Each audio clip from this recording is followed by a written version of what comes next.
Online शिक्षण व्यवस्था के अंतर्गत आज हम रचना के आधार पर वाक्य भेद का अध्ययन करेंगे।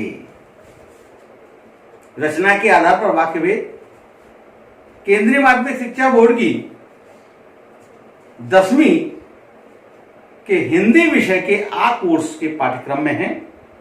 हम जानते हैं कि मन के भावों तथा विचारों का आदान प्रदान करने के लिए हम वाक्यों का प्रयोग करते हैं। ये हम पहले से जानते हैं। अर्थवान शब्दों का जो व्यवस्थित समूह मन के भावों एवं विचारों को पूर्ण रूप से प्रकट करने में सक्षम हो वह वाक्य कहलाता है। पूर्व कक्षाओं में हम पढ़ चुके हैं वाक्य के अंग, कर्ता और क्रिया वाक्य के मूल एवं अनिवार्य अंग हैं। इसके बिना वाक्य की रचना संभव नहीं है। अतः कर्ता और क्रिया पक्ष के अनुसार वाक्य के दो अंग होते हैं, एक उद्देश्य तथा दूसरा विधेय। ये हम पूर्व कक्षाओं में अध्ययन कर चुके हैं। उद्देश्य और विधेय क्या होता है ये हम अच्छी तरह जानते हैं। वाक्य का जो कर्ता होता है वो उद्देश्य होता है, जिसके बारे में कुछ कहा जाए वो उद्देश्य होता है, और उद्देश्य के विषय में जो कुछ कहा जाए उसे विधेय कहते हैं।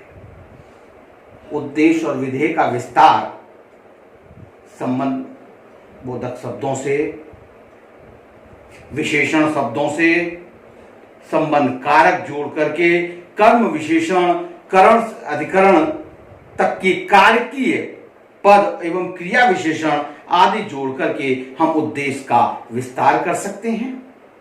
उसी प्रकार से हम विधेय का विस्तार भी विशेषण शब्दों को जोड़ करके कर सकते हैं। वाक्यों का वर्गीकरण विषय आता है। वाक्यों का वर्गीकरण दो आधार पर हम वर्गीकरण कर सकते हैं। नंबर 1 अर्थ के आधार पर और नंबर 2 रचना के आधार पर।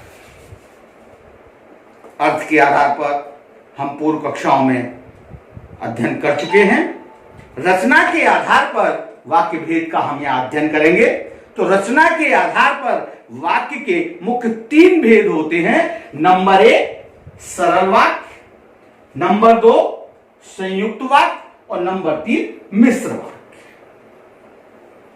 क्लियर? सरल या साधारण वाक्य क्या होता है? जिन वाक्यों में एक उद्देश्य तथा एक विधेय होता है वो सरल या साधारण वाक्य कहलाता है।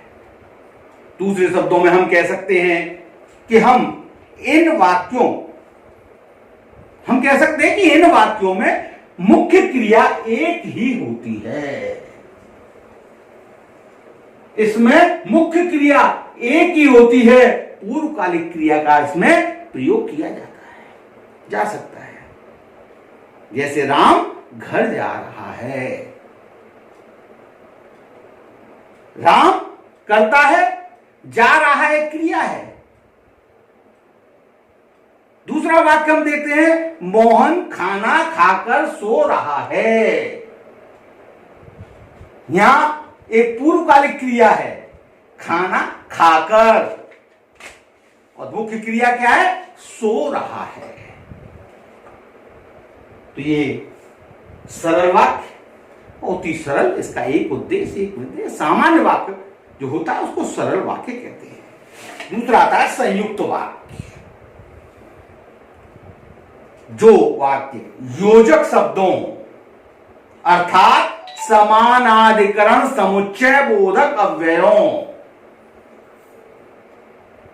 समानाधिकरण समुच्चय बोधक अव्ययों जैसे और, या, लेकिन, परंतु, इसलिए, अतः आदि से जुड़े हों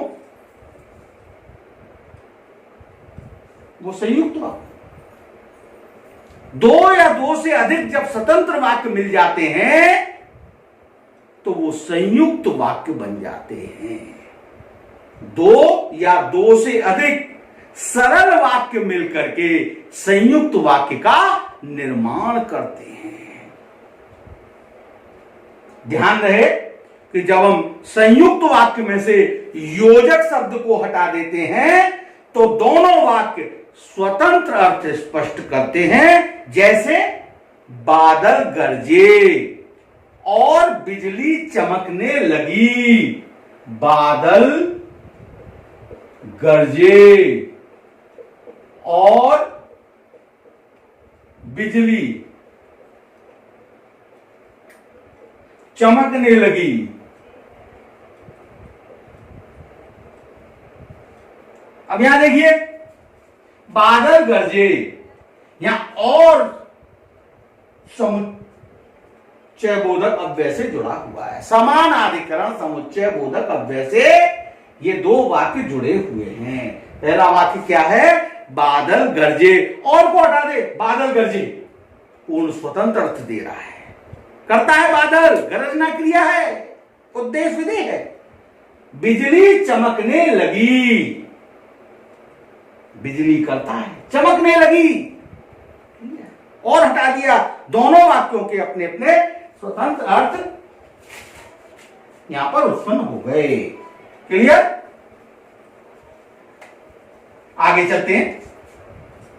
गंगा तट पर नहा लेना या मुंह धो लेना।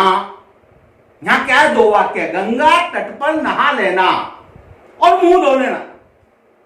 या से दोनों जुड़े हुए हैं कि गंगा तट पर नहा लेना पूर्ण स्वतंत्र वाक्य, एक उद्देश्य है, एक विधेय है। मुंह धो लेना, ये भी वाक्य अपने आप में स्वतंत्र है। वर्षा होने वाली है इसलिए जल्दी घर आ जाना। वर्षा होने वाली है इसलिए जल्दी घर आ जाना, इसलिए को हटा दें हम। वर्षा होने वाली है, पूर्ण वाक्य है, पूर्ण अर्थ दे रहा है, स्वतंत्र है। जल्दी घर आ जाना पूर्ण वाक्य है, स्वतंत्र अर्थ दे रहा है। आज स्कूल जाने वाला था परंतु गया नहीं। परंतु को यहां हम हटा देंगे। आज स्कूल जाने वाला था, पूर्ण वाक्य, पूर्ण अर्थ दे रहा है, गया नहीं, ये भी अपने आप में एक स्वतंत्र अर्थ दे रहा है। चुपचाप चले जाओ नहीं तो बहुत बुरा होगा। चुपचाप चले जाओ, बहुत बुरा होगा। नहीं तो को हटा दें, यहां पर दो स्वतंत्र है, नहीं तो से जुड़े हुए हैं। चुपचाप चले जाओ पूर्ण वाक्य है, बहुत बुरा होगा पूर्ण स्वतंत्र वाक्य। क्लियर? इसके बाद में आता है मिश्र वाक्य, जिसको हम कहते हैं मिश्रित वाक्य भी कहते हैं।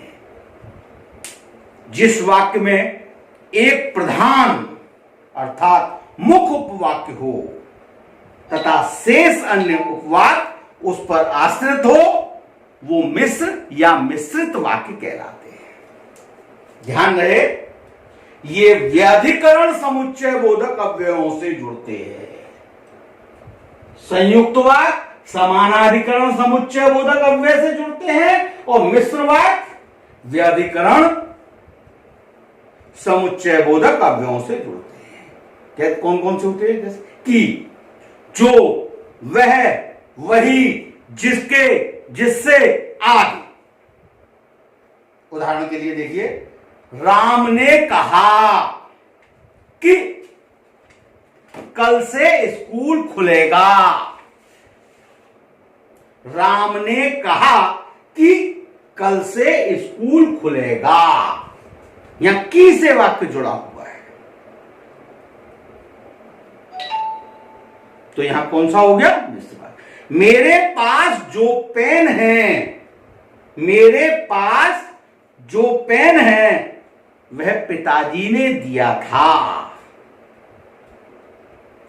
मेरे पास जो पेन है वे पिताजी ने दिया था। ये मिश्र वाक्य। जो और वह से जुड़ रहा है। यह वही आदमी है जिसने मुझे मारा था। जिसने से ये वाक्य यहां जुड़ रहा है। यह वही बच्चा है जिससे मैं टकरा गया। वही और जिससे, इनसे ये वाक्य जुड़ रहे हैं, ये संयुक्त वाक्य। अब संयुक्त वाक्य एक प्रधान उपवाक्य होता है और बाकी के आश्रित उपवाक्य होते हैं। अब ये उपवाक्य होते क्या है? ये उपवाक्य क्या होते हैं? वाक्यों के अंश। संयुक्त और विस्तृत वाक्य के जुड़े हुए जो अंश हैं वो उपवाक्य कहलाते हैं। उपवाक्य के दो भेद होते हैं, नंबर 1 प्रधान या मुख्य उपवाक्य और नंबर 2 आश्रित उपवाक्य। क्योंकि मिश्र वाक्य में एक प्रधान उपवाक्य होता है, दूसरा उस पर आश्रित होता है। प्रधान उपवाक्य किसे कहते हैं? वो स्वतंत्र होता है। प्रधान उपवाक्य किसी पर आश्रित नहीं होता। दूसरों शब्दों में कहा जाए तो प्रधान उपवाक्य दूसरे उपवाक्यों से जुड़ा तो रहता है, परंतु अर्थ और भाव में स्वतंत्र रहता है। जैसे राम ने कहा कि मैं घर जाऊंगा, किसे जुड़ा है, परंतु स्वतंत्र राम ने कहा। मैं उस व्यक्ति से मिला जिसने मास्क पहन रखा था, जिसने से जुड़ा हुआ है, परंतु मैं उस व्यक्ति से मिला, ये स्वतंत्र अर्थ दे रहा है। यह संस्कृति पब्लिक स्कूल है जहां मैं पढ़ता हूं,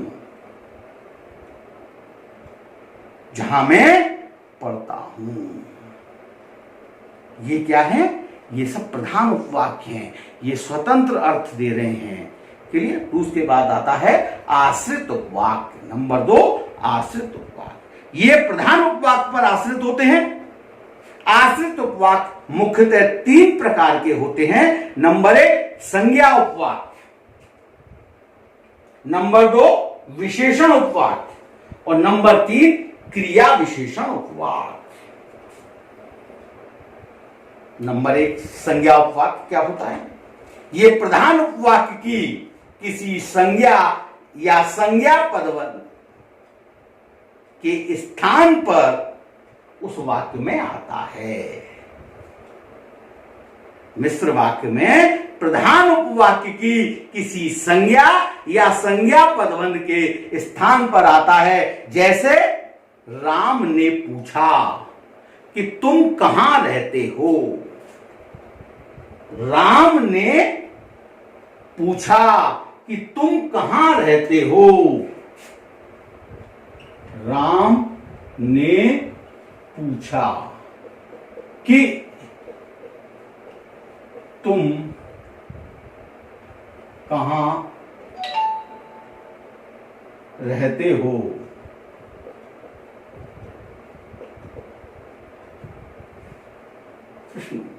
राम ने पूछा कि तुम कहां रहते हो। यहां तुम कहां रहते हो, यह राम संज्ञा है, वो जानना चाहता है। राम क्या है? संज्ञा। वो संज्ञा यह जानना चाहता है कि तुम कहां रहते हो। अतः ये कौन सा उपवाक्य है? ये संज्ञा उपवाक्य। संज्ञा उपवाक्य प्राय की से जुड़ा होता है, परंतु संज्ञा उपवाक्य के पहले आने पर की का प्रयोग नहीं होता। संज्ञा उपवाक्य के आने पर की का प्रयोग नहीं होता।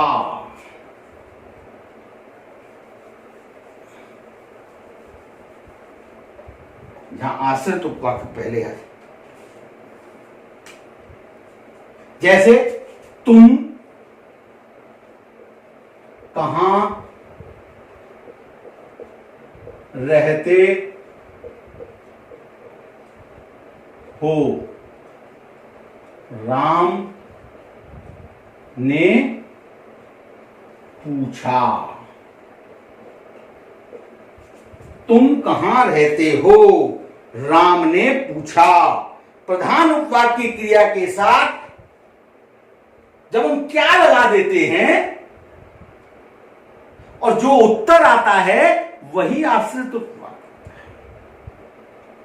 जैसे प्रधान उपवाक्य क्या है? राम ने पूछा। राम ने क्या पूछा?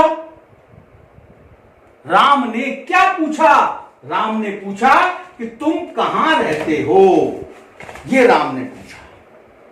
अतः यह संज्ञा उपवाक्य है, ये संज्ञा उपवाक्य है। क्लियर यहां तक?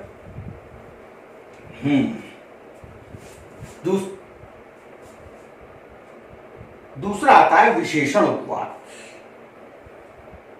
प्रधान उपवाक्य की संज्ञा या सर्वनाम की विशेषता बताने वाले उपवाक्य विशेषण उपवाक्य कहलाते हैं। विशेषण उपवाक्य क्या कहलाते हैं? जो कि प्रधान उपवाक्य की संज्ञा या सर्वनाम की विशेषता बताते हैं, वो विशेषण उपवाक्य कहलाते हैं। ये उपवाक्य जो से बने रूप, जो, जिसने, जहां, जिससे, जिनको आदि शब्दों से प्रारंभ होते हैं। जैसे यह वही आदमी है, यह वही आदमी है, यह वही आदमी है जिसने मुझे मारा था, मुझे मारा था।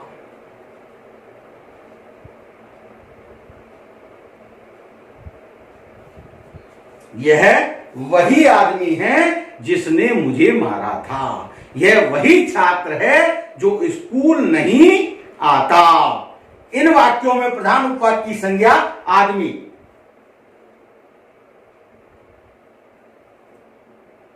की विशेषता क्या है? कि जिसने मुझे मारा था। कौन आदमी? कौन आदमी? वही आदमी जिसने कि मुझे मारा था।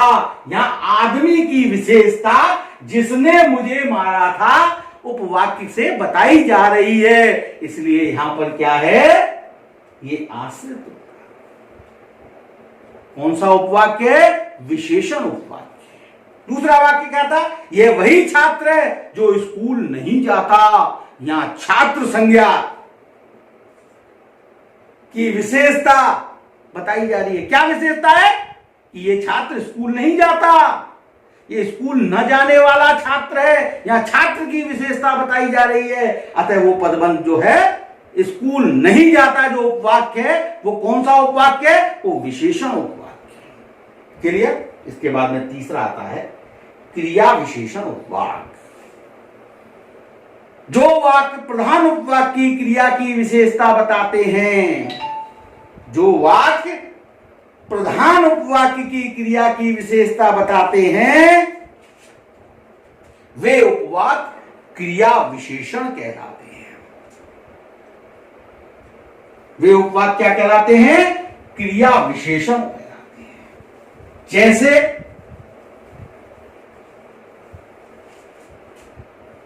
जब तुम मुझसे मिले, जब तुम मुझसे मिले, जब तुम मुझसे मिले तब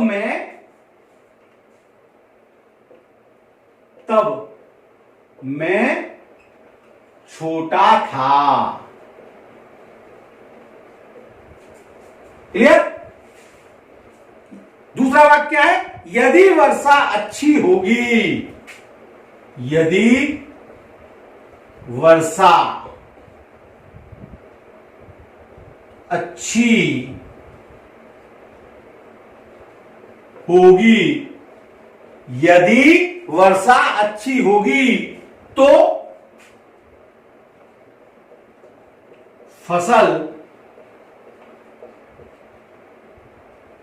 भी अच्छी होगी।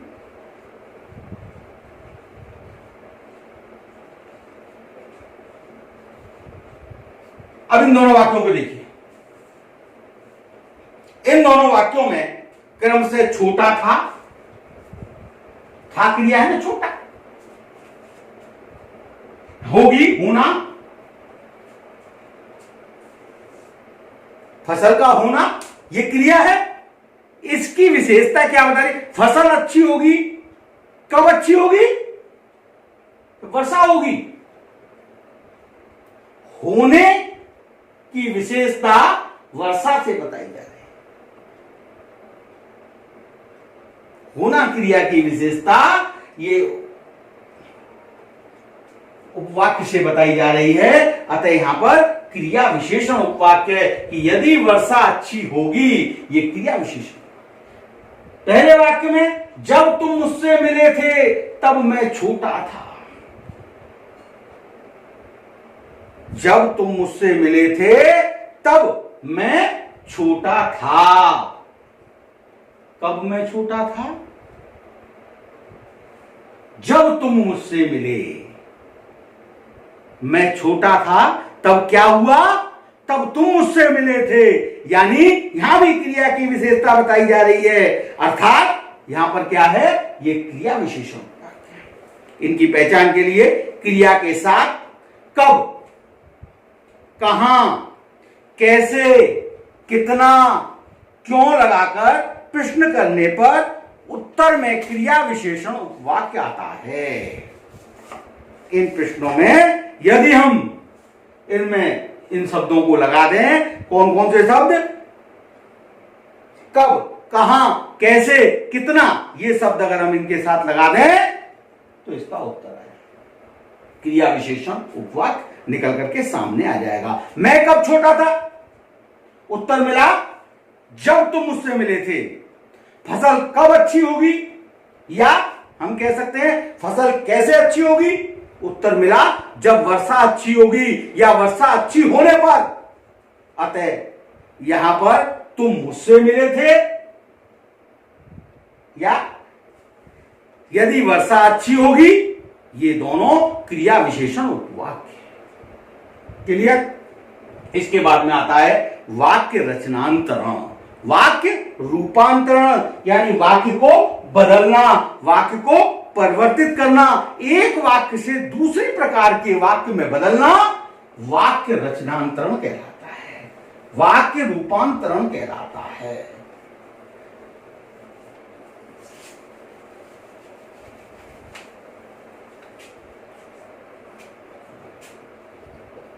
वाक्य रचनांतरण, वाक्य की जो रचना हुई है उस रचना में परिवर्तन कर देना, रचनांतरण या रूपांतरण। रूपांतरण या उसको रूप परिवर्तित कर देना, बदल देना, एक वाक्य से दूसरे वाक्य से बदलना, ये वाक्य रचनांतरण। ध्यान रहे, यहां वाक्य का अर्थ नहीं बदलना चाहिए, वाक्य का अर्थ स्वयं एक जैसा ही रहना चाहिए। जैसे स्वावलंबी व्यक्ति सदा सुखी रहते हैं, एक वाक्य है स्वावलंबी व्यक्ति सदा सुखी रहते हैं। चलिए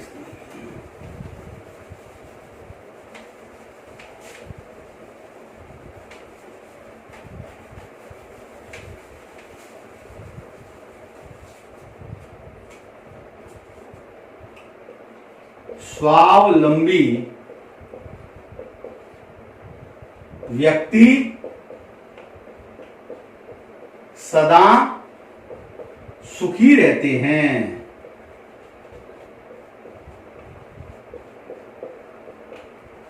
यह सरल वाक्य है, बिल्कुल सरल वाक्य है, उद्देश्य है, एक विधेय है। अब इसको परिवर्तित करना है संयुक्त वाक्य में, इसको संयुक्त वाक्य में बदलना है। तो संयुक्त वाक्य में जब हम बदलेंगे तो संयुक्त में कैसे बदला जाएगा?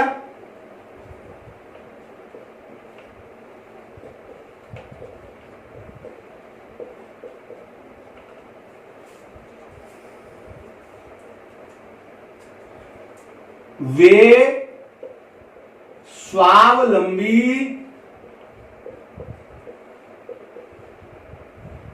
व्यक्ति हैं। इसलिए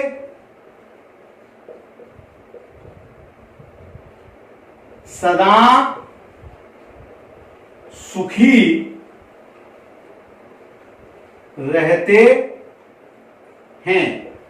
ये संयुक्त वाक्य में बदल गया। इसलिए हटा दीजिए, वे स्वावलंबी व्यक्ति हैं, पूरा अर्थ दे रहा है।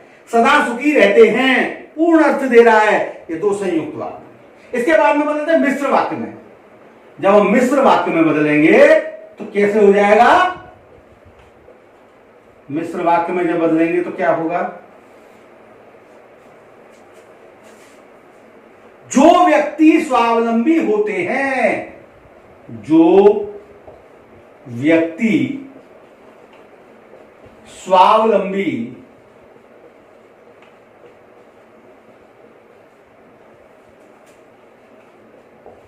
होते हैं, जो व्यक्ति स्वावलंबी होते हैं, वे सदा सुखी रहते हैं। वे सदा सुखी